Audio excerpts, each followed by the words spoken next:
నా చిన్నప్పుడు ఈ ఫ్రూట్ కస్టర్డ్‌ని చూసినప్పుడు పెరుగుతో తయారు చేస్తారేమో అని నేను తినలేదు. కానీ మనకి లేటెస్ట్‌గా తెలిసింది దీన్ని కస్టర్డ్ పౌడర్‌తో తయారు చేస్తారని.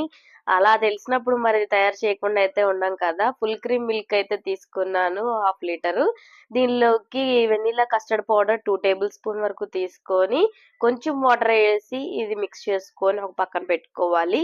ఇది ఫుల్ క్రీమ్ మిల్క్ నేను యాడ్ చేయడానికి తీసుకున్నా కదా! ఫుల్ క్రీము మిల్క్ అనేది ఒక పొంగొచ్చిన తర్వాత మిక్స్ చేసుకున్న కస్టర్డ్ పౌడర్‌ని ఆ మిల్క్‌లో యాడ్ చేసుకొని థిక్‌నెస్ వచ్చేదాకా కొంచెం సేపు మిక్స్ చేసుకోవాలి.